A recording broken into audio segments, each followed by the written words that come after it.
Good evening, ladies and gentlemen. Welcome to Thursday's LOKI Special. We'll be on right after this song.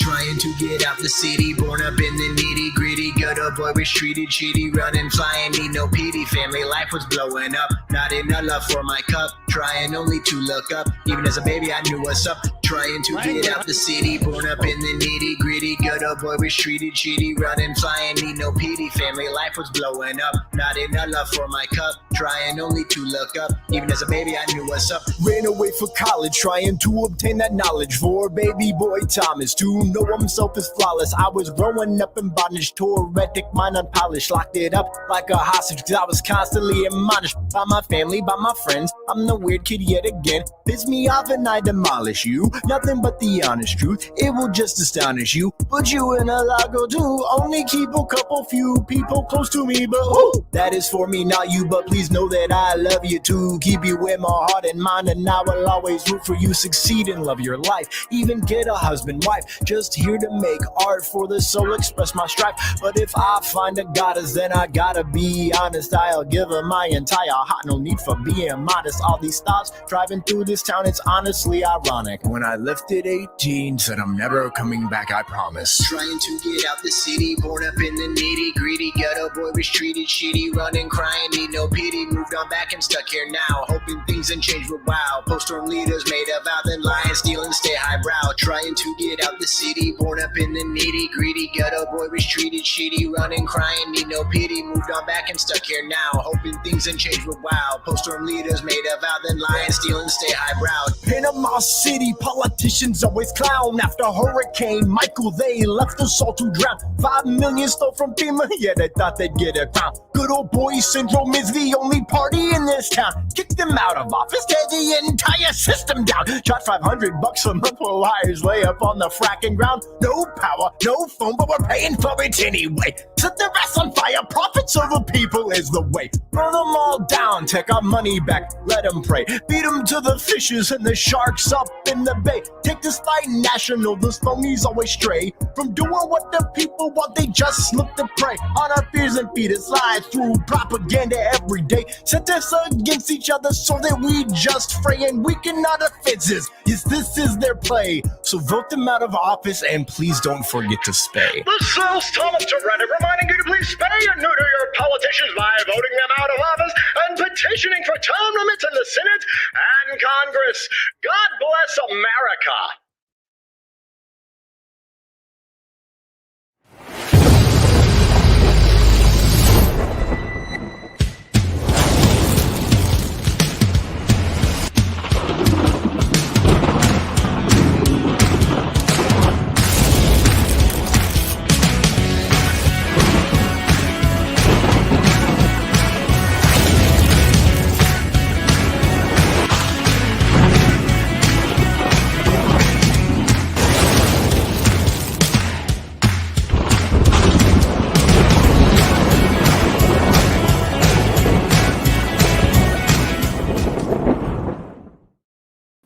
Hello, ladies and gentlemen. It is Thursday, June 10th, 2021. Welcome to LOKI Special, Episode 1 of Lights, Thunder, Action, where every week, two Thunder buddies discuss all things Marvel, Star Wars, DC, and the latest happenings in the entertainment industry. I'm Thomas Carter Rochester. And I'm David Thompson. And yes, today we are beginning our first Episode 1 Loki discussion. And we're joined today by a very special guest. But before we get to that, Thomas, what do you got for me? What's the little housekeeping we got to go through here? As you know, every week we are live streaming directly into your homes and phones via Facebook and the HWWSWebTV channel on YouTube, as well as, I don't know, like Twitch, Twitter, everywhere. We're everywhere. We stream to 7 different locations at once. Our Facebook page, HWWS Facebook page, and then we do it. We just do what we're doing right now. We just talk and you guys listen to us because we have all the power. But if you don't want to look at our ugly faces, which I mean, fair. David, where can everyone listen to our beautiful voices? Yes, you guys can find us at LightsThunderAction on Spotify, Apple Podcasts, Google Podcasts, our hosting site, Spreaker, a lot of other places apparently we are that I almost didn't even know of for our audio version of the podcast. All of our live shows, our interviews, they should all be there. This right now, if you're listening to us on the audio podcast, we thank you. If you are there, please follow, subscribe, maybe drop us a 5-star review, maybe write a little something nice about us. Anything like that, we appreciate so much. And Thomas, without further ado, we're getting right to the meat this episode. This is what's great about. We've got 2 episodes for the next few weeks. We can get right to it today. So without further ado, from where I also work, thedirect.com, from the Illuminati, a restaurant owner. If you're in town, check out the brewery at Lake Tahoe. Bring him in, ladies and gentlemen, the machine, Richard Nebens. What's up, guys? Thank you so much for having me. There it is. Very nice. Thank you so much, Richard, for having us. Yeah, we're on your show now. You've taken over. Thomas, man. Do you know why we call him the machine? No. I mean, yes, but no. Richard, how many stories roughly have you written for thedirect.com? I think I just passed 1,100, if I'm not mistaken, which is ridiculous. It truly, as someone who writes for the website, it is ridiculous. So we are just talking today, all Loki. Richard, you've seen it. You've actually seen the first 2 episodes, but today we're going to be talking about only the first one. Richard, how are you doing today? Thomas, how are you? How's it hanging, guys? We're here. It's a Thor's Day. Burdened with glorious purpose. Yes, we are. Had to throw that in there, man. I'm good. This show, I cannot wait to get into this show. It's been awesome so far. Yeah. Thomas, how are you doing? One day after Loki. One day after Loki, I'm spectacular, and here's why. What's up, dudes? I'm Spider-Man. That's why. I was Spider-Man today, kids. The whip was really good. Thank you. It's nice. I got good. I got skills. What can I say? So I'm great. I've seen Loki. Probably you could add up to like 4 times. Twice yesterday for sure. Then I fell asleep last night, and then I just skipped through certain parts to be refreshed for this talk because I'm ready. Yeah, I'm ready too. And like, right before you can take an ad real quick before we hop into it, Thomas. No, there's no time for ads. Yeah, we'll take an ad. One thing before the ad is I tweeted something out, and I want to get your thoughts on the other end of the ad break. Okay. This is an ESPN segue right here. I said this would be at least a top 12 MCU project when it's all said and done, just based on the first episode. That's how much it impressed me, and I want to know your guys' thoughts on that and where you think it'll land in your MCU rankings at the end. Thomas, if you want to do an ad now. Yeah, now I got to think, man. We're a touring acoustic duo crashing kitchens around the country. We go from house to house every Friday night, and we create music, we create food, a good time, we stream it live, and we do it for free. So now we're just really kind of like trying to develop it and build a community group that people believe in, then they'll help us. So we played from our rehearsal room, we played from the bathroom, thankfully that didn't catch on. I probably played guitar in my room, not for anyone, in front of anyone, nobody heard, for probably about 10 years. And then one Friday night, we played from the kitchen. It's the main place people want to be. It's where the food is, it's where the drink is, it's where the best lighting is. You can go to any party and I guarantee you, the kitchen is going to be popping. Our ultimate goal, I think, would be to crash kitchens every Friday all around the world.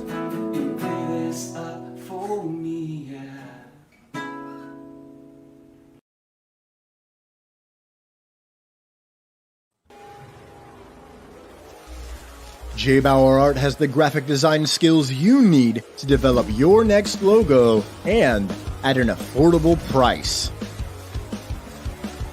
But he's not just a one-trick pony. Follow J. Bauer Art on social media to interact during live paintings and see all of his previous artwork, which you can buy exclusively at jbauerartshop.com. Not only is he an artist, this beautiful son of a blue brings you the Back Talk with Bauer podcast every week with unique guests And every month, he hosts a special Back Talk with Friends episode that can only be described as chaotic and hilarious. Need a video intro or commercial? J Bauer Art has you covered. For all of this and more, follow J Bauer Art on social media. That's JBAUERART. Check out jbauerart.com for a full portfolio and jbauerartshop.com to buy that special painting for you and your loved ones. Reels and Heels is a podcast that discusses movies, television, wrestling, and more. With a rotating guest list of friends and filmmakers alike, Reels and Heels salutes the creative arts of all kinds. Join Brian Wenzeloff and Nicole Jobin live every Saturday at 2:15 p.m. Eastern Standard Time for Reels and Heels. And we are back. For the visual audience, you got to see some fun happening in the comments from Brian Wenzeloff and Nicole Jobin right away. But it's time because we are all burdened with a glorious purpose. All right, quickly, I left you guys hanging at the end or right before the ad break. Where do you guys think it'll land in the MCU? Just based off the first episode. Because I came, like, before we kind of dive into it a little bit, like, this really impressed me. I'm all in on this series. I think it's the best first episode of any of these Disney Plus shows for the MCU. And, like, I really just can't wait for the rest of it, so... Oof, man, you know what? So this is the 26th project, I think, in the MCU. So top 12 would put it solidly in the top half. I don't think you're very far off there, honestly. I mean, after seeing that first episode, I completely agree with you. This is the best first episode of any of the 3 Disney Plus series so far. And I mean, oh my God, I can't wait for the rest of it. Yeah. Thomas, what do you think? You're not a big rankings guy, but what do you think? I hate him so much, dude. I hate rankings. It's so hard. You saw me get to 7, and I'm like, all right, I'm missing movies. Right. In the top 12, it's definitely going to be a top 50% of this. It's so good right away, and it does what Guardians of the Galaxy did in terms of just changing the feeling of the MCU, like right away. Which we'll dive a little deeper into that rabbit hole as we get closer. But David, I'm just ready. Can we do it? Yeah, sure. Do you want me to summarize the plot? I got it in a sentence. Hold on. So. Wait. Okay. Well, a little bit before the plot, a little intro to the plot is just a quick what the news. Hold on. I forgot about this. So we got to do it. Yeah. What the news? Okay, so a quick little what the news, guys. This is not a news show. Don't worry. So Samba TV has reported that Loki on Wednesday drew 160,000 U.S. households for the premiere episode of the show streaming on Disney Plus. That is more than the Falcon and the Winter Soldier's 759,000 households and WandaVision's 655,000 households. So what do you guys think of this? I mean, clearly, Disney Plus is growing and growing, and these MCU shows are also getting a little bit more popular, at least from the jump. So do you think this is because of, Hiddleston, Loki, like the familiarity, I guess, with it? Or do you think it's just because, each one of these is going to continue to get bigger? Richard, what are your thoughts? Honestly, I think it's both. Because, I mean, you look at the numbers, started off with WandaVision. It turned out great. Falcon Winter Soldier topped that, and then Loki. And then I think this is a story that people have really, really wanted, like since the end of Avengers Endgame. Like, this more than the other two tied directly off from the end of Avengers Endgame, or at least where we saw Loki end up in it. And Tom Hiddleston is just a damn treasure. I mean, that dude, there's a reason he's played this character for literally a decade. Yeah. No, I mean, I totally agree. Or this feels the most you could tell. I remember sitting in the theater during Endgame, and my girlfriend looking at me like, "What the hell was that?" And I'm like, "They're setting up for a Disney Plus show." Like when he poops away, because that was 2 years before Disney Plus was even a thing. Yeah, I mean, and that was such a loose end in the movie, where it's like, wait, what happened with Loki during that one part? And obviously, like the fact that this, I mean, we're kind of spoiling the beginning of the plot here, is that we get the end game scene right at the jump, and we get to relive it again. And there's even some certain shots that were filmed just with like Hiddleston for that moment. Thomas, you saw these big streaming numbers. What are your thoughts on that? Sweet. Keep this up, and I have a feeling that it's just going to keep one-upping itself each time. I don't know what's next. Oh, that's a lie. What If is next? What If? We're in summer, so What If is next. It ain't gonna pull these numbers, that's for sure. Yeah. So that's a bummer. But if you think about it, What If will probably premiere right after Bad Batch, and I got a feeling it's going to be on Fridays.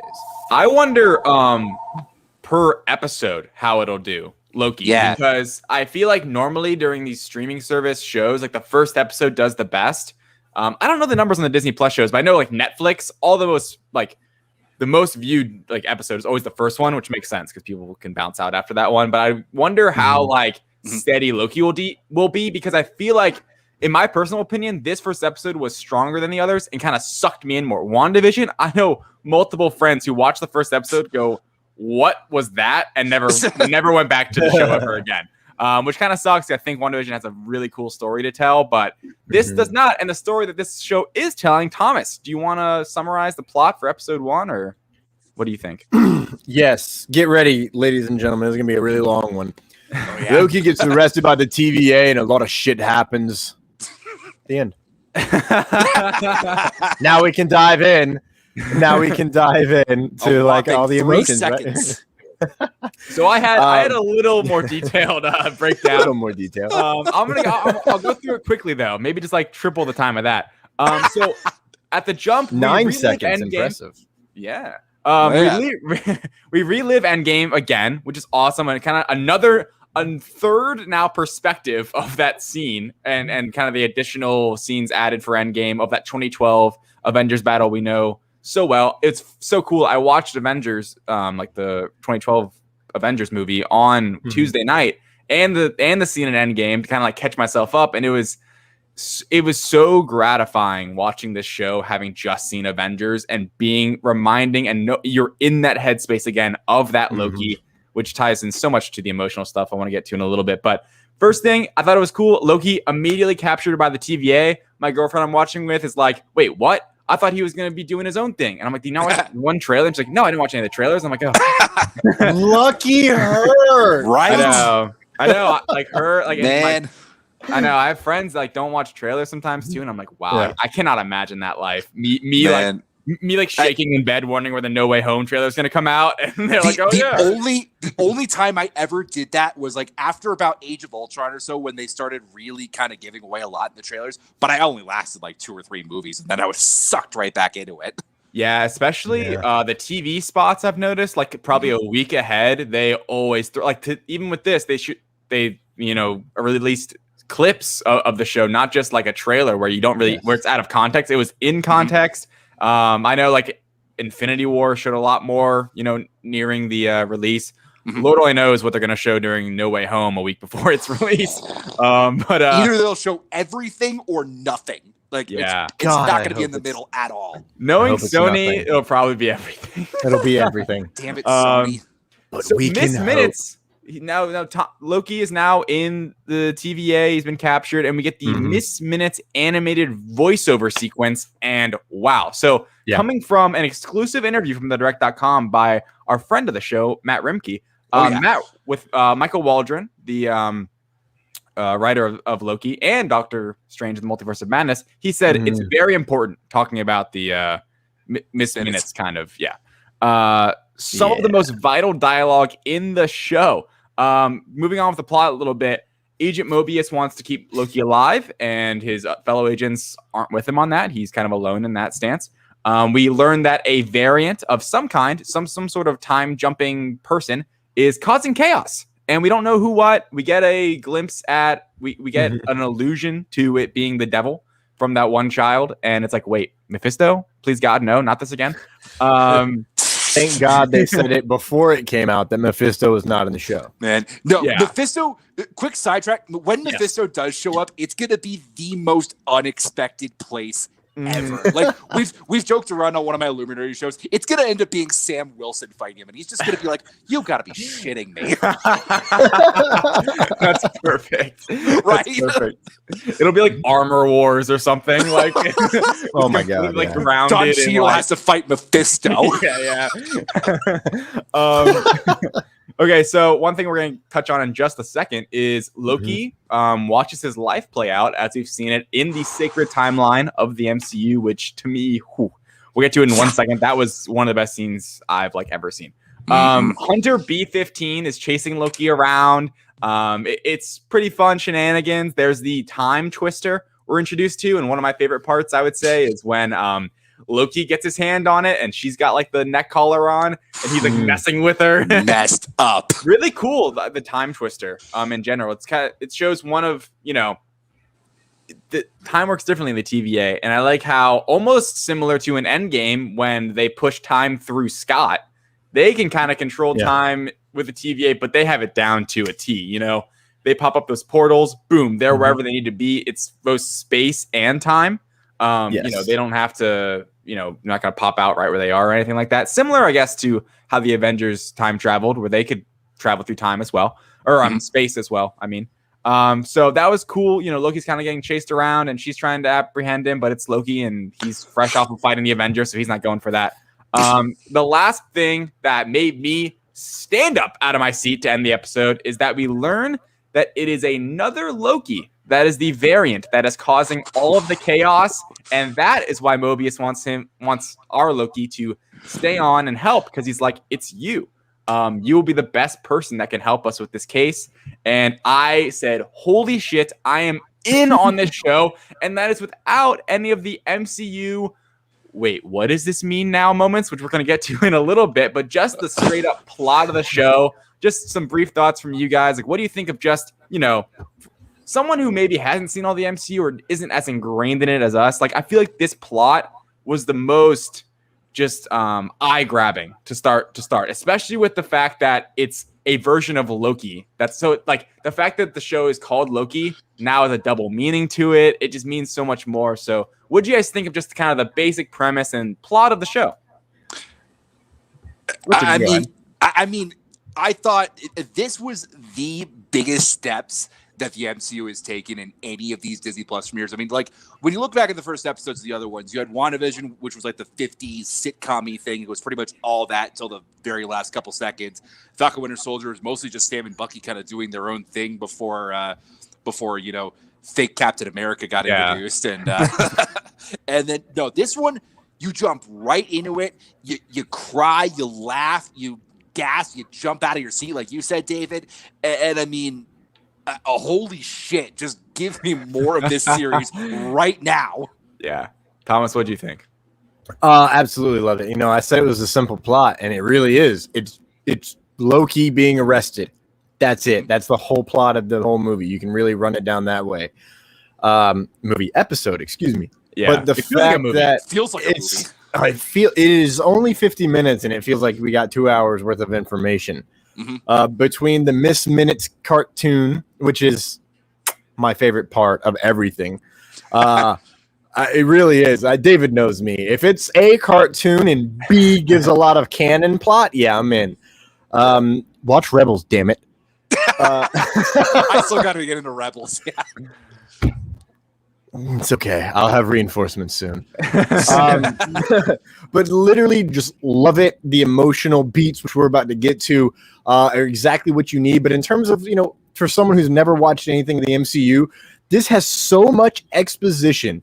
They are beating you in the face with so much info, and they made it so fun.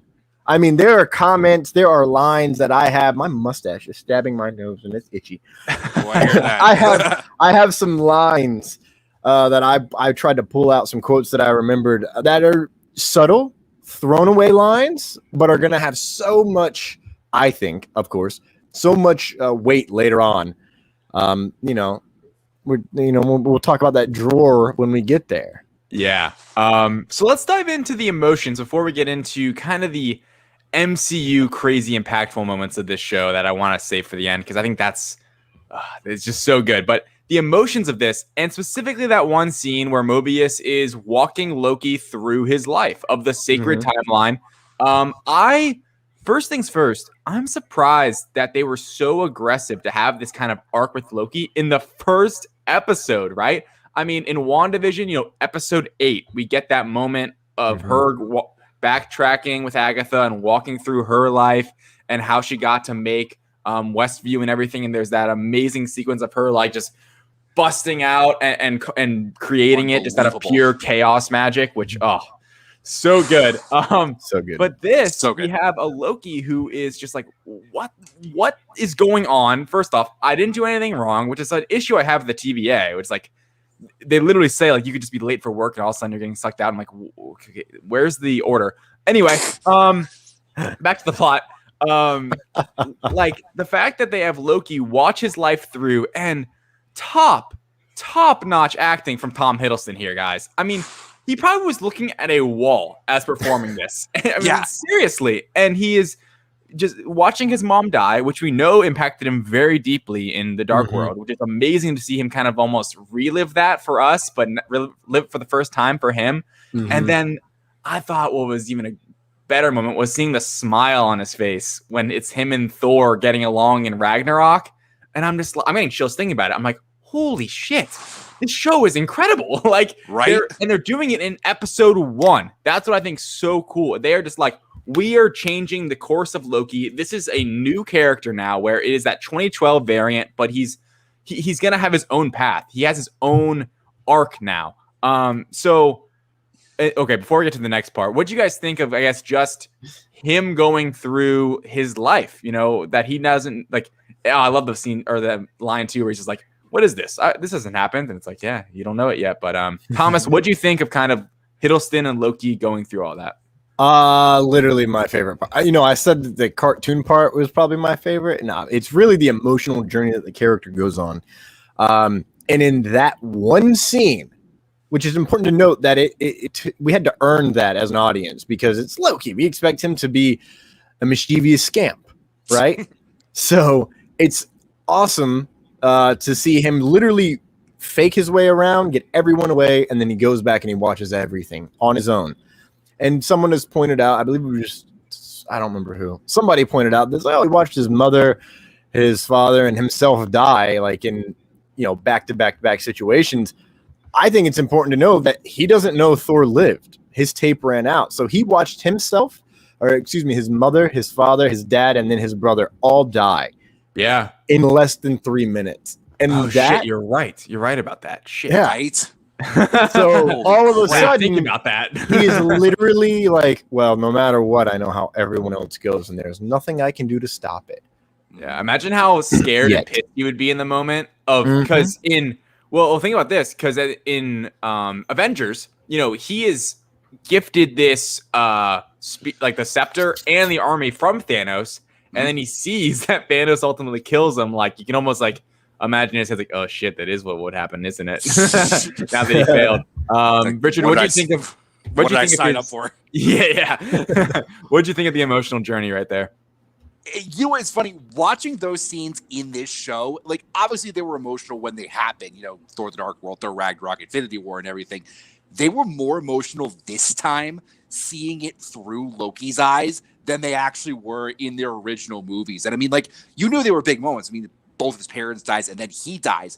But I'll tell you this: the literal chills moment that I had watching this episode, not even seeing it, hearing the neck snap. When Loki goes, oh my God, that was literally bone chilling hearing that, and Hiddleston killed it on the acting front on that.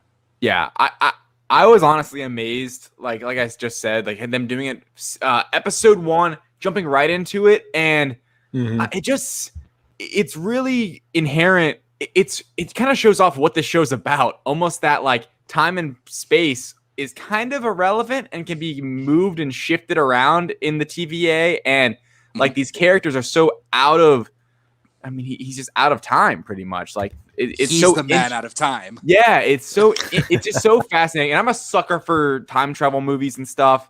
I wrote an article for the Direct probably like over a month ago now, like talking about some time travel movies to like watch beforehand and just kind of like, it was cool. I have to update it or like write another one because like TVA is changing things with time travel and what we think. And I was kind of comparing all these different time travel movies and how they use it, and things are changing. But one other thing that I thought was really important to the emotional weight of this episode was this back and forth between Loki and Mobius, where Mobius is trying to, he's really almost trying to be a therapist, and he's trying to pull this information out of Loki. He's trying to learn what makes him tick. Why does he do all this? And you can tell he's getting at the fact that he doesn't think he's pure evil. He knows it. Like you can tell Owen Wilson's like getting at the fact that you are kind of being a fake. Like you're faking it. You're trying to fake it till you make it, Loki. You're not Thanos. You're not a dark elf. You know, you don't want the world to be covered in black. Yeah. Right. So I'll just read through this really quick. Loki says, I don't enjoy hurting people. I don't enjoy it. I do it because I have to, because I've had to. You know, kind of moving on, talking about past tenses. Of course, after he watched his whole life playthrough, Mobius goes, okay, explain that to me. Loki says, because it's part of the illusion. It's the cruel elaborate He admits trick. it. Yes. So, I mean, crazy stuff, honestly. The fact that Loki's been so broken down by this, that he's admitting all this, and you see him at his most vulnerable moment I think we've ever seen him in the MCU. It's the cruel, elaborate trick. Conjure the weak to inspire fear. Mobius says, a desperate play for control. You do know yourself. Loki says, a villain. Mobius says, that's not how I see it. This show is so good. I think this is honestly gold. Like I can't believe they're taking this journey with Loki. And the fact that Mobius sees right through him, and how we are seeing a brand new version of Loki, I think, going forward with this Hiddleston character. The fact that he is kind of like embracing and just his self-awareness now is at an all-time high in this. I think we see a little bit more of that, in Ragnarok, where he's not quite as mischievous, I guess, as in like Avengers and things like that. But Richard, you saw this back and forth. What were your thoughts on this? I mean, the fact that Mobius gets Loki in the span of one day, probably better than anybody else has in 6 different movies that he's been in. I mean, it's absolutely incredible. And speaking of Mobius, Owen Wilson is going to be something fun to watch in this series. I mean, I love all the stuff he's done in the past. I love his comedy stuff. This is like a totally different version of Owen Wilson. Like the closest thing I think you can relate this to is like maybe Marley and Me, but even that, it's like a completely different realm for him, quite literally. And I think this duo is going to be something to watch out for in the next few weeks. Yeah, I love how it's just Mobius on his side. Yes. I like that dynamic where in the trailers, you almost don't really understand. You kind of maybe think that he's just like leading his arrest, and you don't really know. You don't know that he's vouching for him. And now we understand that relationship. So Thomas, you saw that relationship. What'd you think? Absolutely love it. Instantly, he's got that. He doesn't have his brother, and he recognizes that. And in that moment, he basically gains another brother, if you will, from another mother. While we're here, why not? Why bother? You know what I'm saying? But and he just basically, he's his therapist. He's a comforting friend. He's empathic with him, similar to how Frigga would be, which is what sucks everything back into him. And he's like, okay. And that's how we get that great reveal at the end of, all right, I'll basically help you. Cool, because we got to take you down. And he's like, I beg your pardon. Yeah. So I absolutely think that you're correct, man. The Mobius and Owen Wilson is going to be something to look out for. I'm going to pull the quote that came from some article at least a week and a half ago, that Mobius and Loki are going to be a top 5 duo in the MCU.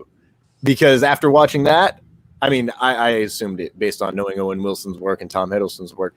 Watching that episode, it's about to be gold all the way across. Seriously. I love Wilson in this role. Like What a fun way to join the MCU, right? Like completely taken kind of like out of context, out of the real world, being this kind of the TVA is just so fascinating. One thing I wanted to say really quickly was another quote from Waldron that was provided by thedirect.com and Matt Remke in his interview with him that I thought was so funny, talking about kind of just the like what they got the inspiration from. And I'm going to read it right here. That was day one in the writer's room. That was our big breakthrough on our very first day. We wanted to advance this Loki to a place where he understood his arc, or he understood the arc his other self went through. Basically talking about how they wanted that moment of him seeing his life play through day one of writing in episode 1. And then we get this kind of new Loki reimagined. Funny enough, we talked a lot about Toy Story with that sequence when Buzz Lightyear finally realizes he is just a toy and he is laying with his arm broken on the ground. That is Loki in that moment. We wanted to bring him to his knees before he gets the opportunity to work with the TVA. So good. And the fact that this guy's also writing Doctor Strange, I mean, we're going to get to it in a moment about the connections and the MCU, just all the implications that could come with this show. But I am so excited for that one. This guy does Rick and Morty, which does have his fingerprints all over this show, by the way. Oh, totally. Morty is covered in this show, which I love. But you know, this is such a funny. I would have never in my wildest dreams compared these two characters. But what do you guys make of that quote? Thomas, you first. Absolutely love it. Because it gets to what matters the most for the character, and that's here in the heart. Yeah, you know, it cuts right through the bullshit and goes straight to, hey, we just broke this character. Yeah, and there's always a moment as a human being when something happens and you just have this sudden realization that actually makes you sit down. Yeah, Buzz was already laying down, so lucky him. Must be nice. But well, you know, but it led into that great moment, you know, and really quick before we jump too far, because this would have been back in the plot, I forgot to mention. Yes, we didn't talk about Thor winning a bet and Loki becoming DB Cooper. DB Cooper, right? Loki is the MCU's DB Cooper. That is insane. Brilliant. And so I thought that, you know, that was like that was one of, I think, 2 cutaway scenes that they included just for like a little bit of pizzazz. And I'm wondering if we're going to get any more cutaway scenes. I hope so. Because I feel like we could. And it's playing with time, so you easily could. But the quote that it's just, I can't believe you were DB Cooper. Come on. I was young and I lost a I was young and I lost a bet to Thor. What is the TVA when I was meddling around with all the humans then? And then we get more details. But that's none of that matters. You know what I'm feeling like with the TVA at a lot of these situations, like this, the snap after Infinity War, all these people dying. They're like, I'm okay if they're dead. Yeah, exactly. Which you know what? I'm glad you said that because like I had to pull that out. That's my favorite quote ever from this show. Like, thank you, David. Yes. Oops. Let's go ahead and because that's a beautiful setup for the MCU impact, man. Thomas, I feel like this really got your gears going in your head. 2:00 in the morning. Yes, it did. So we get this Miss Minutes video, kind of animated breakdown of this multiversal war and how it started in a nexus and this and that. And I'm sitting there with my jaw on the ground. And my girlfriend's looking at me like, what's going on? I'm like, this is insane. They're rewriting what we know of the MCU in a little like animated short. Thomas, if you want to read through it, you can, or you want to break it down. The floor is yours. Long ago, there was a vast multiversal war. Countless unique timelines battled each other for supremacy, nearly resulting to the total destruction of, well, everything. But then, the all-knowing timekeepers emerged, bringing peace by reorganizing the multiverse into a single timeline, the sacred timeline. Now the timekeepers protect and preserve the proper flow of time for everyone and everything. But sometimes people like you veer off the path the timekeepers created. We call those variants. Maybe you started an uprising or were just late for work. Whatever it was, stepping off your path creates a nexus event. When left unchecked, it could branch off into madness leading to another multiversal war. Don't worry, make sure that didn't happen. The timekeepers created the TVA and all its incredible workers. The TVA has stepped in to fix your mistake and set time back to its predetermined path. Okay. Holy shit. Okay. Holy shit. You did a great job here, Thomas, of highlighting things. Multiversal war. Oh my Unique God. timelines battled each other for supremacy. Secret Wars. All knowing timekeepers. This is what confused me the most, and I want to talk about it. Reorganizing the multiverse into a single timeline, a sacred timeline. And this I think is maybe the most interesting and exciting. Stepping off your path creates a nexus event, kind of a callback to WandaVision. Kind of. Absolutely. Totally a callback to WandaVision. When left unchecked, it could branch off into madness, leading into another multiversal war. I mean, come on. With No Way Home. This show sets up Doctor Strange, Spider-Man, actually, basically Doctor Strange, No Way Home. Yeah. Both of those movies. I mean, I think, and honestly, like we've talked about it like with the direct and Slack endlessly yesterday, Richard. I am really on the, like, just a quick prediction. I am so on the bandwagon and mind that the TVA just either blows up or they fall at the end of this series, because I feel like this, if not anything, it's set up that right now we got this nice, pretty little one line. And at the end of this, we're not. That's how these shows work, right? I feel like they set things up, and then by the end of them, everything flipped on its head. Beginning of Falcon and the Winter Soldier, Sam Wilson does not want to be Captain America. He's giving up the shield. By the finale, he's flying around in the red, white, and blue, swinging that shield around and killing dudes. Goddamn God bless right. America. Yeah. Oh my God. So, Richard, I want to hear your thoughts kind of just on this. I mean, I can't. It's crazy just reading it down like on paper, right? What was said in it. In the moment, you're just like taking it all in like a kid in a candy shop. But really reading it, it's almost too obvious how much they're setting up here. Right? Well, there's a couple things I'm thinking. Like, there's been rumors that this show is going to lead into not only Doctor Strange and the Multiverse of Madness, but potentially Spider-Man also, which, I mean, after watching this first episode, I don't see any reason to not think that. There's two things I want to point out. That little device that Mobius had where, there's that line where it gets super close to the red line. And then I've got this feeling that that's when it like breaks off into a new reality. I could see them maybe ending this show, like just hitting that red line and then just going totally to black.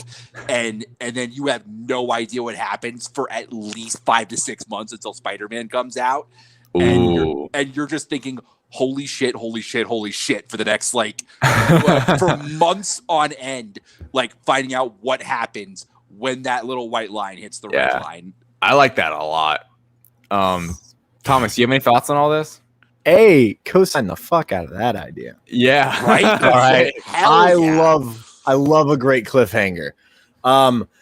B, I also kind of disagree that the TVA will blow up. Only because I feel like it's expected right now.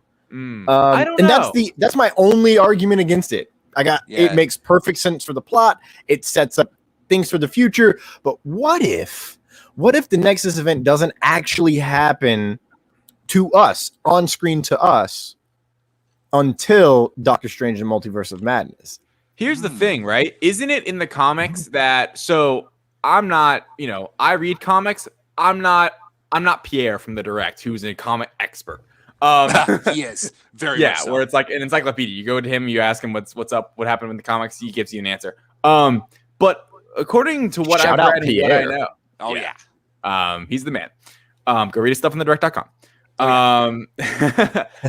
Nexus beings and Nexus events. So a Nexus event set up here is that's when chaos occurs, right? A Nexus event happens and things are branching off and there's a multiverse in but Nexus events, or sorry, Nexus beings, I'm getting confused here, are individuals such as Doctor Strange or Wanda, Scarlet Witch, and I don't know if it's Doctor Strange in the comics, but I know for a fact Scarlet Witch is one in the comics where, you know, there isn't a variant of her, if that makes sense. I believe that's kind of like the gist of it. And what I think could be so cool is in Doctor Strange Multiverse of Madness, if Steven and Wanda are like the two Nexus beings that don't have the variant. So they're the ones that have to be traveling through all this and they're seeing everything else altered except themselves. I mean, I don't know. I'm spitballing here. I think that movie is going to be kind of off the walls, but the fact that Waldron's writing that one too, I think, you know, it's funny sometimes where people think directors and producers are going to talk before a show comes out about details they want to save for the show. Because if you think about some of these interviews that have happened where it's like, oh, hey, you know, Michael, is the show going to connect to Doctor Strange? Oh, hey, Kevin Feige, is it going to connect to Doctor Strange?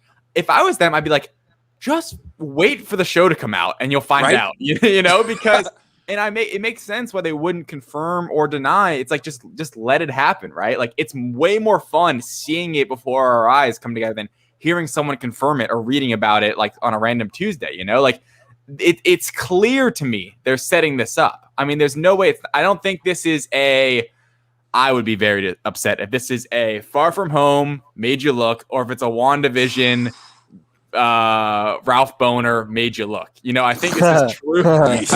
Boner. I think this is true. Boner. I think this is truly setting up. Right. So one thing I wanted to bring up was some people think this is setting up a Secret Wars, like an Avengers Secret Wars movie. Thomas, do you have anything on that with this multiversal war? Yeah. No. Multiversal war. Remind me in a second because I know I'm going to forget that. You were talking about Nexus beings. Ooh, I pulled this from. Quick as shit. Hey man, you guys were talking long enough for me to type, so it was nice. Marvel.fandom.com. Each Nexus being supposedly has a power unique to themselves: geomancy, sorcery, psychometry, necromancy, hex power, etc. Despite all having the potential to change probability. Interesting note. Known Nexus beings include the Scarlet Witch, Lore, Eleyn, I don't know how to pronounce that, Leonard Tippett, Cisse Neg, Merlin, Kang the Conqueror, what? Franklin Richards of Earth 772, Vision of Earth 90110, that made me think of 90210, Jean Grey of Earth 9250, and Odin Borson of Earth 9260. Yeah. So maybe it would be more interesting if in Doctor Strange, Stephen Strange is in a Nexus being and only Wanda is, like how that would work. I don't know. I mean, there's so much they could go with here. And it's clear, I guess I don't want to dive too much in this Nexus thing because it's just a little line in here, but I guess Loki's not one, right? No. You know, Loki wouldn't be because he is a variant. That would mean he's not.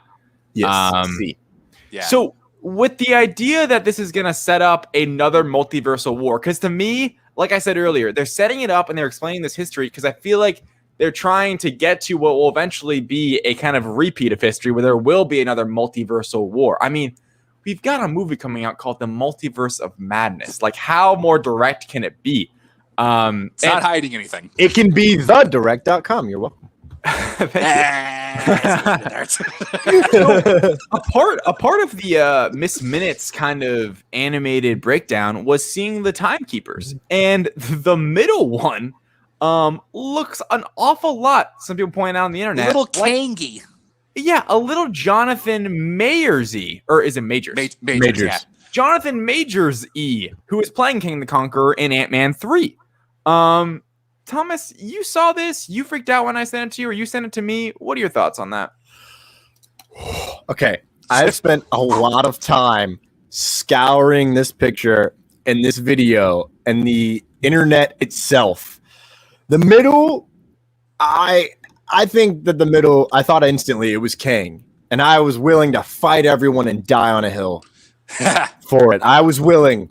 But then someone pointed out that no, it wouldn't be Kang. It's supposed to be a female and blah, blah, blah. And the way I'm looking at it, the way the eyes are shaped, that's what they say. It still is Jonathan Major's face. You cannot, there's no denying the nose and the shape of the jaw, right? However, it could be a female. And it could be, instead of Kang, Kang's mama. Because it's important to note that Kang is now it's important to note, now we just learned this together at the internet. Kang is a Nexus being. So is he a timekeeper and able to do everything the way he has? Or, which by the way would set up the TVA falling. Or is it Kang's mom and she's literally doing all of this to protect Kang? Isn't Kang a descendant of Reed Richards? And that's the topic we needed to get to next, because yeah, he is. His name is, if I'm not mistaken, it is Nathaniel Richards, and he comes from Earth 6311. Right. Yeah. I'm surprised to hear. I don't know. I guess I just don't understand the direction quite yet. Is that Kang is like being reported for an Ant-Man 3 appearance? Like, you son of a bitch. Right? You want to know why? I'll tell you after. Okay. And that's pretty much it. Like, I'm just kind of surprised with this setup where it feels like this is a direct setup for possibly Spider-Man and definitely Doctor Strange and maybe even Fantastic Four sprinkled in there. Right. Which maybe there's the connection with Kang and Ant-Man and Oh, well, shit. Yeah. Maybe. Yeah. Thomas, what do you think? Remember that quantum city that exists in the quantum realm? Yeah. Wow. I wrote a feature about that like maybe a month or two after I joined the direct, like scenes that we haven't followed up on, and that was in there. Well, watch this. This is a clip from Loki when they show up. Whoa. Look at how it's designed. Cool. Looks kind of similar. Coruscant. It's important to start very Coruscant. Very Coruscant. I was thinking that when I watched it. Where's Obi-Wan? But the more the camera tilts, just watch. Because it's important to note they're using a fisheye lens. And if you look at the horizon, it looks like a perfect circle. AKA a bubble. I think the TVA is in the quantum realm. Wow. Oh my God. It was the first thing that popped in my head when it said operates outside of space and time. I was like, well, we only know of the quantum realm, so it's either got to be there or something entirely new, which they're going to hit us over the face with later on. That's right. We'll find out. And that's, we already knew that going through time, you needed to go through the quantum realm. If this cements it literally inside the quantum realm, then Kang and it being in Quantum Mania makes total sense, especially if he's trying to put everything back together after Wanda fracked it all up. Thomas, I dead ass serious might like put that as an idea for a feature article and give you credit for it, because that is really good. Like that is a really good idea. That's incredible. I think that's actually like quite possible, or at least something to think about. Like I'm really like, holy shit, that could actually work. And also, one other thing I was thinking about that list that popped up. One of the names on there was Franklin Richards on there. Yes, I've never actually made this connection in public. My middle name is Franklin. I feel like I was kind of destined maybe to be involved with this kind of stuff. My parents are not comic book people at all. But I'm just realizing that my name is Richard Franklin Nebens. Franklin Richards. Like, just boom. That's perfect. That feels amazing to me. That is a brilliant theory, Thomas. I really like that. No, I love that. That's awesome. Thank you. I didn't know that people hadn't thought of it already. No, I have not seen that. No, me neither. Holy shit. Well, okay. Damn. That's what people come here for. After our minds are sufficiently blown. Yeah, here's the one thing. I can't keep it going along here with these big, like, what's going on? The questions of the sacred timeline and stuff. So what is the sacred timeline? Exactly. There's that question first off, and secondly, I liked this scene where Loki is in front of what's the character's name? Judge Renslayer, maybe. Renslayer, yes, thank you. Nice. And she's kind of like explaining why he's under arrest and stuff, and he questions. He's like, why aren't the Avengers under arrest? I know they traveled through time. I could smell 2 Tony Starks. I know when there's 2 of them in the area. And I know they're meddling with time. why the hell aren't they getting arrested? Why is it just me? And she's like, oh, it's because that's supposed to happen. That's a part of the sacred timeline. That's like what it's supposed to happen. And then it just seems to me that the TVA's decision making is just totally arbitrary, and it makes me. I think we should just talk about the TVA for a second, like, and the timekeepers. Like, what is this organization? I love it so far. It's cool. I love the mixture of how they're so advanced, but all their technology looks so like rudimentary and old 60s. to us. Yeah, Very exactly. Star Wars. That honestly, Yeah. holy shit, the 60s part, that kind of leads to back to your theory, Thomas. How like the, Oh yeah. It does. Anyway, Totally. So back to the TVA, and the kind of the sacred timeline. Like, I almost question. It's kind of to me like this over.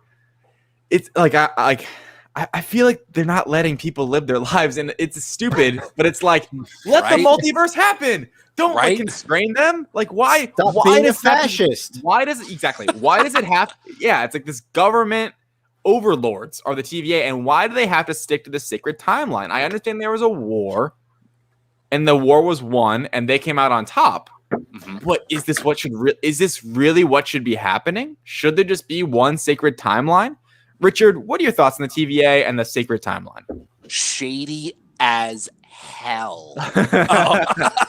I mean, that's what got me thinking too, because like I got to actually watch this episode as part of the press tour with the Illuminati. Yeah. And then I watched it again, obviously last night and this morning and everything. So I've seen it about 3 times already. But every single time I've watched, I've been thinking the TVA is shady as shit. Like, how do they decide what's supposed to happen, what's not supposed to happen? Like the Avengers going back in time, like as Loki said, that got the timekeeper's seal of approval. Yeah. And like, no, I'm really interested to see their thought process. And like, one of the other things I'm thinking this is going to lead to, I feel like Loki is going to get an audience with the timekeepers at some point, just to like, whether he's working for the TVA or not. There's going to be some kind of confrontation between them down the road. I hope so, and I hope that Mobius stays on Loki's side. I hope there's not a heel turn for Owen Wilson. I think they've set that up, and if they do that, that'd be a poor, I think, setup, because I love how it's his one like person to confide in. You know, Thomas, what are your thoughts on kind of like those broad strokes of the sacred? I almost said the sacred like symbol, the sacred timeline, and kind of just the TVA being fascist. Listen, as soon as the video started, and even in the video, you know, what's the ending quote? Let me find it really quick. For all time, always. Oh, that, which I was not gonna talk about. That's actually, I'm glad you brought that up because that's very fascist, right? Creepy, yeah. You know, like, long live the empire. But Miss Minute says, don't worry, to make sure that didn't happen. The Coruscant. The timekeepers created the TVA and all its incredible workers, and blah, blah, blah, blah. In that video, there's literally, when they're talking about him being judged, they're just staring there, judging him like, ugh. So they're trying to make you feel good, but what they're saying is they're about to fucking kill you. Like straight up, it's like are you guilty? And it's like, what? Yeah. Like, it basically, are you guilty? You've already assumed that I'm guilty. That's why I'm here. So fascist TVA leads me to think who would lead such an organization. And I got to the first question, and it was, did Kang succeed in making the perfect life for himself? And is the sacred timeline sacred because he has free reign over time? Because that's always been his thing. So if he's got free reign over time, and the Avengers, which, you know, we'd already theorized that they messed with time, so he's going to be angry at them. No, that's a part of the plan, because again, time travel has to be created somehow, like a Mobius strip by Tony Stark, because that makes total sense. Which interessante that it's Mobius, right? Who's helping, you know, speed up the cycle of Loki and change his ways. So I really want to know, did Kang create the timekeepers as a myth? Yeah. Is it Kang? Is it not even Kang at all? Is it I think Kang could quickly become the quote unquote, maybe not as toxic, Mephisto of this show. where it's like, is he going to show up, or are we going to at least get a name drop, right? Right. It's like, we're going to kind of be waiting for that because it's so interconnected, at least like where we are, what we believe in the comic books and what we think could be happening. And even, seeing that middle timekeeper look very similar. One thing I was thinking about, oh shoot, I had a thought. Oh gosh darn it, I hate when that happens. There's so in this show there's so much happening and so many theories that could come from it. I kind of lost my train of thought there, but here it is. The Infinity Stones, oh sorry, actually before that, I really got back to where my brain was. I think me and Thompson talked about this, where there's levels to the MCU. There is kind of the grounded level, which is like Falcon, Winter Soldier, Captain America. There's the kind of intergalactic level where it's like Guardians, Thor, space. There's the kind of the mystical stuff with King of Space. There's Wanda, and there's Doctor Strange. It's kind of its own sort of like plane, like the astral plane, literally. And now I feel like this whole TVA is kind of setting up a third or a fourth or whatever it would be. Yeah, kind of its own like out of time, out of space, overseeing kind of like completely like fourth dimensional, kind of taken away from everything. And it's so fascinating to me and this leads directly into the Infinity Stones, where I was a little, which makes me dubious of the TVA, where I'm like, okay, there's a drawer full of Infinity Stones that they use as paperweights. Yet I have learned for 22 movies, Before and Far From Home, all through Iron Man 2 Endgame, how critically important and powerful these Infinity Stones are. And they have meant everything to my journey through the MCU. And I think Waldron really quickly had another quote from thedirect.com, Matt Remke. On one hand, it's exciting because you're building a new corner of the world, so you can chart your own course, redefining what things like Infinity Stones actually mean in the MCU.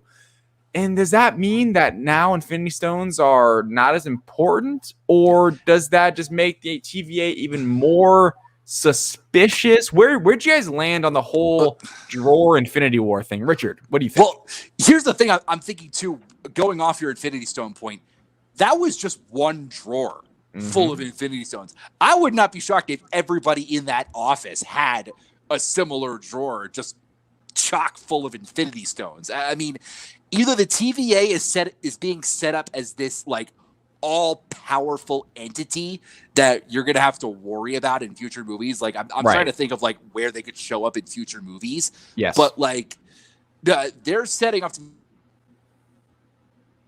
Oh no, we lost Richard. Oh, in the middle of words. One thing I was thinking, hopefully Richard will join us back in 1 second. It's funny, now I've kind of like turned the corner of thinking the TVA was going to kind of disappear. And initially when I was watching it... sorry, I lost you there. Yeah. Oh, good, you're back. One thing, bouncing off what you were just cut off saying, Richard, was when I first was watching it, I'm like, oh my gosh, the TVA is going to be around in all these movies now. Because they have to be, right? But now I'm kind of I think that's why I think, after thinking that through and talking to some people, it's like, wait, I think a Nexus event needs to happen or something to kind of get the movies rolling and get the conflict rolling back, where it's not, I don't think, as Waldron is saying they can redefine certain things, I don't think the MCU setting it up where the TVA is this like all powerful thing. That's not, especially in a Disney Plus show. I mean, Disney Plus shows clearly are vitally important, especially this one, in my opinion. But it's not even a movie that they're using this on, where you think, more of a general audience might watch that. Especially like when you have to watch a full series of this to get the whole thing. Richard, sorry you got cut off. Do you remember what you were in the middle of saying? Yeah, no, just like if they're being set up as this giant mystical thing, or if they're going to mean nothing at all. And then another point to what you were actually just saying about like how these Disney Plus shows are going to like directly impact the MCU. They've been saying that since the beginning, since all these shows were first announced. Yeah. Even just after one episode of Loki, this show, I think, has the chance to like truly change how we look at the MCU going forward. Because this literally has the potential to affect 3 or 4 different movies completely going forward in Phase 4 and beyond. Yeah, no, seriously. I mean, just introducing this new entity. I mean, what's fascinating to me, what makes me kind of question even just my own predictions of the TVA is they're not complete like fakes, you know, because they have this ability to travel through time and space. They have this ability to use the time twister, or is it all an illusion? I don't think it is. Like they're not. It seems too big to be an illusion, right? Yeah, and I mean the way that Loki looked at the Infinity Stones, it's like, what? You like these are real. These are them. I think it's so hard for me to say because part of me wants to say they're completely kind of like this, I don't know, like no good, like kind of wrongdoing organization, or they are this all powerful thing. And I guess maybe that could be both. But Thomas, I guess help me out here. Like, where do you stand on what the TVA is and where they're heading in this series or even in the MCU? Because you said earlier you don't think they're gonna burn down at the end. Well, again, the only reason I say that is because it just seems so expected now. Got it. Yeah. Right.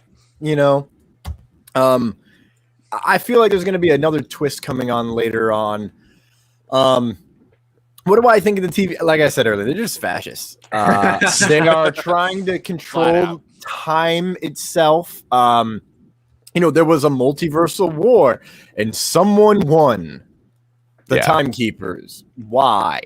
So I don't know. I got a feeling that they're just a government organization of any sort in Marvel can never be trusted, is what we've been taught.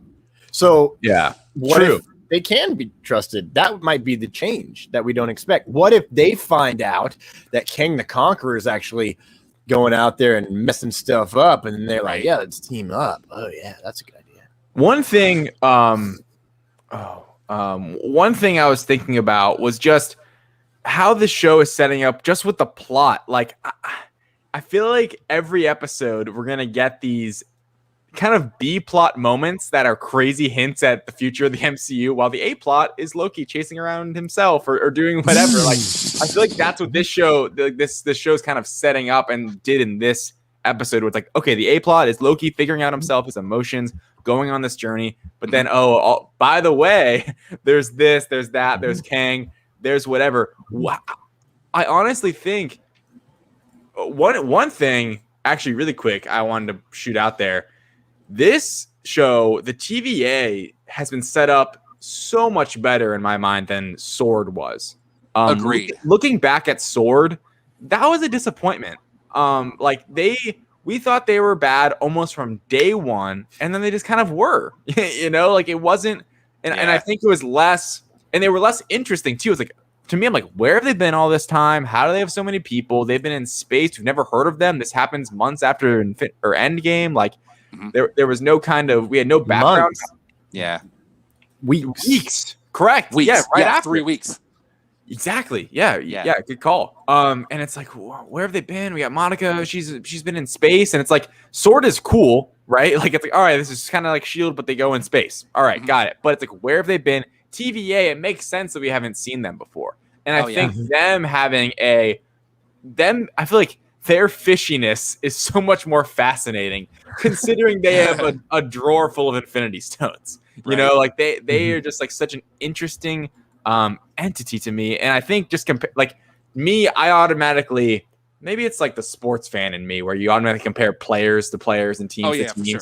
And I'm just like, all right, how does this stack up to the other shows here? To me, like, Loki has already stolen my heart. Like, I'm so in on this show. And he did that 9 years ago, though, really. Like when he yelled, "Tell me," hooked. Oh, my God. Chills. Yeah. And it's crazy. I saw something on Twitter where they were showing a GIF of him, like, breaking down, watching. Or, no. It was kind of like a joke when he was like going through the metal detector. He's like, "I'm not a robot. Am I a robot? I'm not a robot." And it's like he has that moment. I want to know if I'm a robot. Yeah. And there was a tweet where they said the scene is sad when you think about in the timeline of the MCU, a year before, he didn't know he was a frost giant.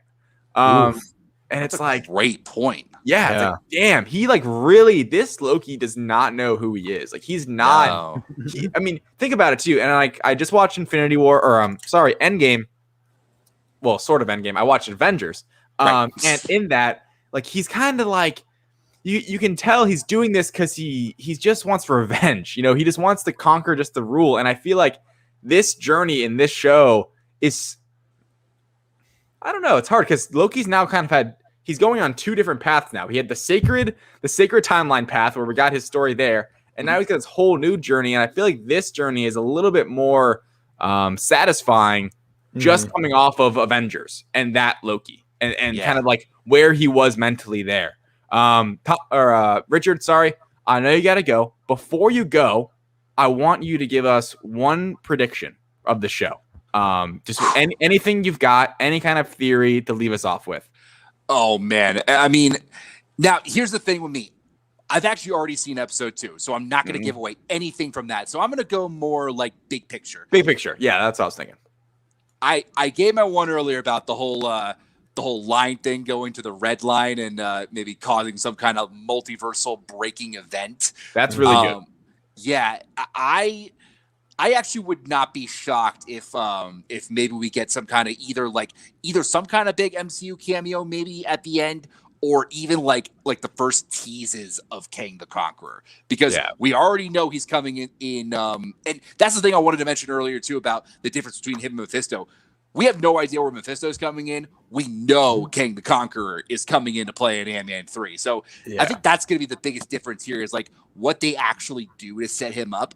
But no, literally sign me up for every bit of this series. And especially to the fact that now we literally are not going to have a break in MCU content for the next year and a half. Yeah. Hells to the yes. I know, we're really going for a ride here, especially I think starting with this show. I mean, I really WandaVision, I guess, but this show, I mean, it's crazy to think that now it feels like obvious we've gotten a set, or like we're gonna have a 4-part kind of series, not series, but kind of like story between WandaVision, Loki, Spider-Man, and Doctor Strange potentially. It seems they could be going that way, which is just so cool. When it, you know, like something like me, like, oh wait, where's an Avengers movie? Are they going to plan an Avengers movie anytime soon? It's like, I don't know if we need that right now. We're getting these crossovers and these big setups, even just in these individual shows and movies. Richard, it's been a blast having you. Yes. Wait, before we have Richard go, I want to take his, you know, are we going to get Kang? And I'm going to put my foot down and say, this is my prediction. Kang will be hinted at if he hasn't already. And if we don't, and I actually think we'll see him, because filming for Loki began in January 2020, but was halted in March for obvious reasons. There was a COVID panorama happening, but it resumed that September and completed in December. September 14th, 2020 is when Jonathan Majors was announced by Deadline as joining as Kang in Ant-Man 3. And then when it became official was December 12th, 2020, and they admit somewhere it's been mentioned that Kang's going to appear.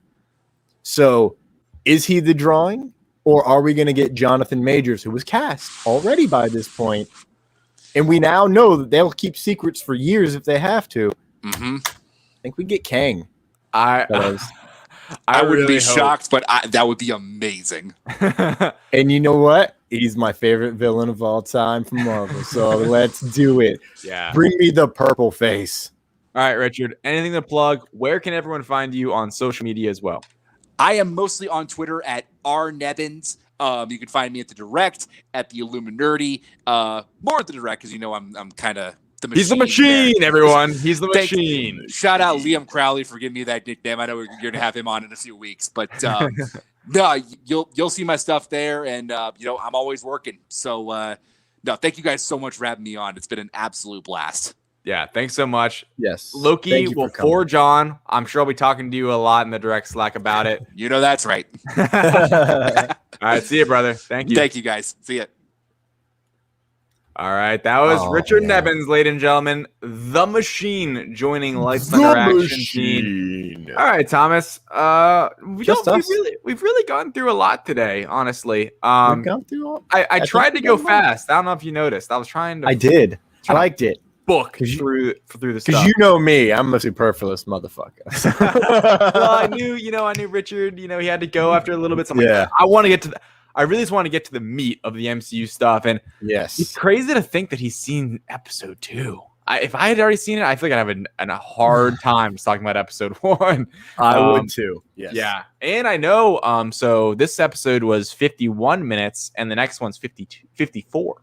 So a little longer.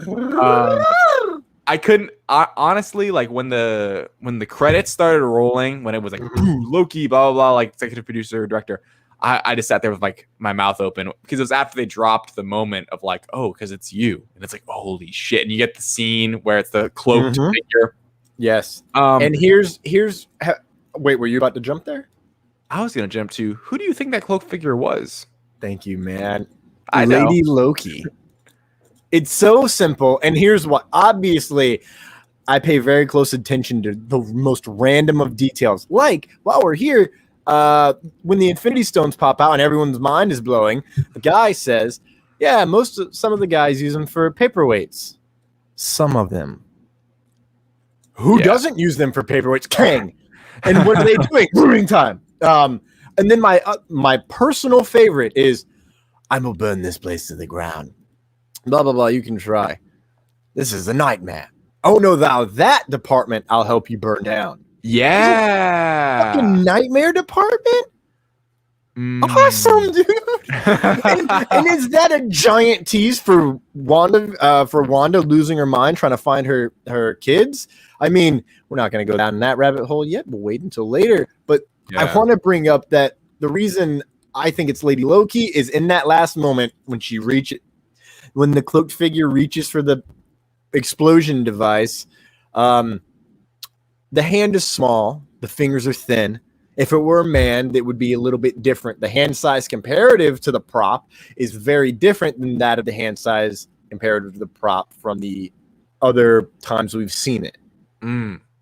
Indicating a smaller hand. Potentially, this is a little sexist, I won't lie, being a female. I think it's Lady Loki. And after last week, when apparently Lady Loki is supposed to be in Thor and I didn't know it, there you are. Yeah, I mean, I know spoilers. Like Lady Loki, Kid Loki, a classic Loki are all kind of rumored, and I think that could be really cool to see. I like the idea of it. I part of me thinks that the Loki that's running around and causing chaos is the Loki that we've seen in promotional work. That's the president Loki, the election Loki. Because I think that would be really cool. Thomas, I'm not gonna lie. The theory you had earlier with the I can't get that out of my head. I think that's so good. You want me to say it again? Well, no, actually, one thing I wanted to bring up was, yes, sir. What do you think about?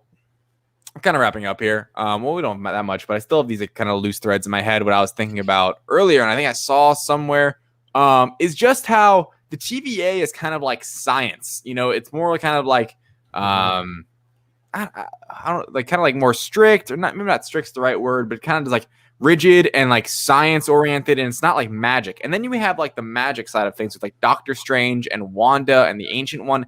Do you think that Wanda, I know actually, I think it was Waldron said, we don't like, there's no way of knowing basically if Strange or the Ancient One knows of the TVA, but what do you think? Because I don't know. That's a part of maybe an issue I have with, say, the TVA is just that, like, I don't want them to be this all-powerful thing. Like, when they're just like, this guy sitting behind a desk with the Infinity Stones in his drawer who's been there his whole life. Like, I want kind of like the magic and that sort of element of it to matter. And if they were aware of it, I think that'd be a really cool element. Or I don't know. I guess, what are your thoughts on maybe how the science kind of angle, I guess, of the TVA with the multiverse and time travel compared to, say, the Sorcerer Supreme and having the time stone element of the multiverse and time travel? Like, what do you think of those two and how they might interact in the future? Hard question. Yeah, it's a very hard question. It's bothering me, I guess. It's kind of just like, I don't know where to land. And also, I meant to bring it up earlier. I've just kind of been all over the place today. 2 shows in 1 week, and I got to get ready. I got to get used to it. We now have 3 different ways of time travel in the MCU, which you kind of knew what was happening, but we have the Time Stone, We have the quantum realm slash whatever the hell Tony Stark did to make it happen in Endgame. Yes. And then now we also have this whole TVA thing where they just do it like that, and they had it down to a T, and there's no issues. There's no, they just do it.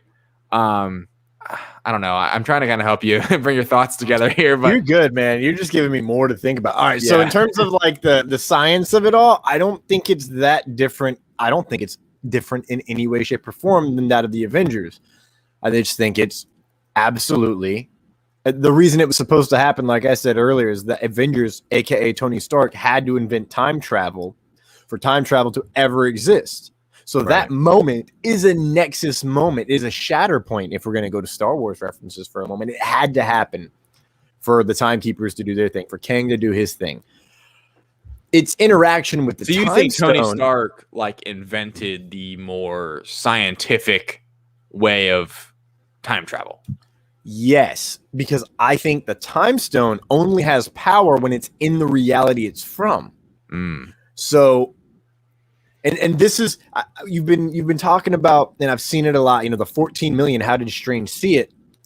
Oh, right. The only thing, if he was able to see all these other multiversal things, right?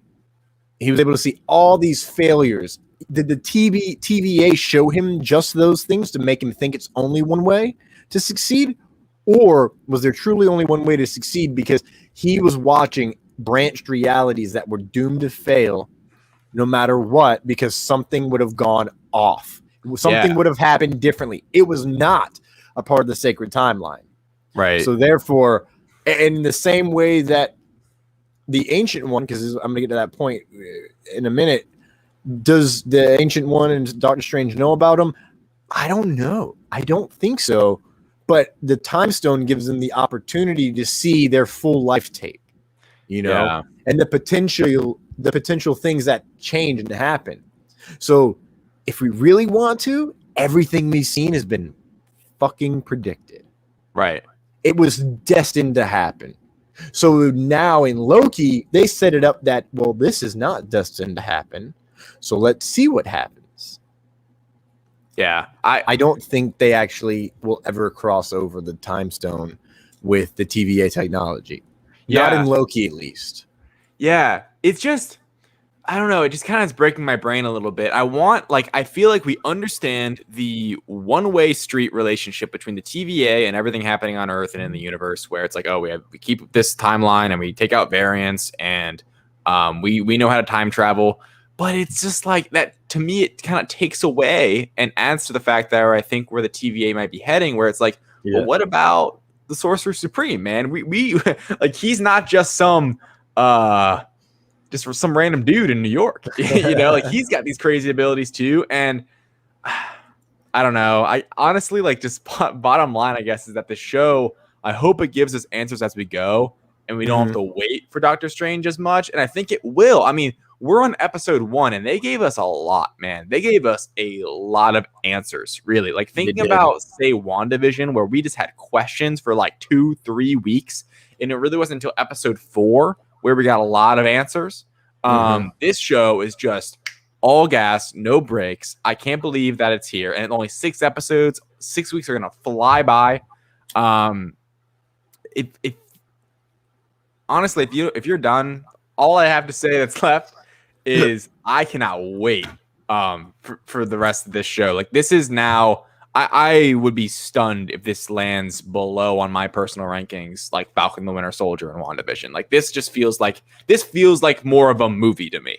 And to me, that's a good thing, because I love movies, like, normally over TV shows, and it's so different, where it's just like, it kind of has the experimental elements of WandaVision with how it's being told, but it's got the quick pace of Falcon the Winter Soldier, and how each episode, you know, is really going to mean something. Like, they're really going to tell a lot of story in there. But this is series, ladies and gentlemen. We're going to talk about it every week until it's done. And I really cannot wait for the rest of it in episode 2 next week. Thomas, you have any closing thoughts? We are all lost it. Burdened with glorious purpose. Found it. We are burdened with glorious purpose to have to live week to week. You want to know the truth, David? Here's my final thoughts. Every Wednesday is about to be really long because I'm going to be waking up at 2 a.m. to watch the show before I go to work at 4 a.m. Like, I can't not do it. Yeah. I was so hyped for the first one. It changed how my day would have been entirely. Yeah. So I am excited. I need to start scheduling my sleep perfectly and sticking to it so I can watch Loki before I go to work on Wednesdays. There was one question from the comments. Sure. Yes. Well, there's two technically, but I tried to answer with some of them visually. Do you lot cosplay? That is coming from Ms. 8-Bit. I do. In case you weren't here earlier, it's important to note that. What's up, dudes? I'm Spider-Man. What can I say? I'm Spider-Man. And then that was the only one. But this is the part where normally I'm like, hey, David, what do you have to promote? But David, what do we have to promote? Oh, we've got a lot to promote, ladies and gentlemen. So we've got a full 6-week slots carved out for Loki. So there's 6 episodes. Boom. Here we go. We already had today. Richard Nebens joined us tonight. Go and check it. If you're just joining us, go check out our conversation with Richard earlier. Over the next 2 weeks, regular commenter and viewer of the show, writer for the direct.com and the Illuminati and some other places, Julia Delbell will be joining us for episodes 2 and 3 on June 17th and 24th, talking all things Loki. Can't wait for the next 2 weeks talking with Julia. Then on July 1st, wow, it seems like it's so close. We will have Leah and Beth Ann from the She Will Rock You podcast. Thomas? Yes, that is correct. Beth Ann Tarpley and Leah Jones coming in to kick our faces in. Looking forward to that. And then 2 more direct friends from work. We will have Klein Felt on for episode 5 of Loki sometime in July, sometime during that week. Look forward to that. And Mr. The Direct Pod, one half of the Direct Podcast himself, Liam Crowley, will join us for the finale of Loki. Can't wait for that. Liam is a pool of knowledge, great on the mic. Can't wait for him bringing all that good Direct Podcast vibes over here to LTA. Exactly. Super excited. Cannot wait. And boy, is just wait until we give you the guests for the other 6 episodes that are happening those same weeks. Yeah, that is, ladies and gentlemen, to be clear, that is not our plan for only 1 episode a week. We're pretty much going 2 episodes a week currently. That is our plan. It's going to be a lot. We will be back on Monday. So Monday. Get ready. We'll be back Monday and Thursday of next week. Yes, Monday, because you're here now. Monday will be at 6:30 p.m. Eastern Standard Time. We will be joined by author and writer and nerd extraordinaire Professor T. Rob Brown, discussing comics in college, as well as his works on the Marvel and some Marvel and Star Wars role-playing games. Yeah, very cool. Can't wait for that. Going to be an awesome interview. I will make sure to throw all the curveballs in that one. David, where can everyone find you on the social media?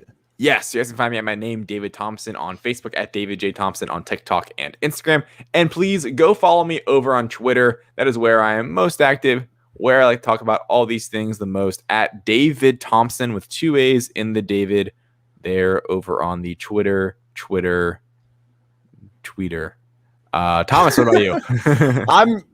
You good? You get distracted by reading tweets at the same time? You can find all of my links to my social medias at Linktr.com/TCRochesterACT. That's TCRochesterACT. You'll be able to find my Facebook, Twitter, Instagram, and my YouTube channel, as well as website, shop this podcast, all the stuff over at Linktr.com/TCRochesterACT.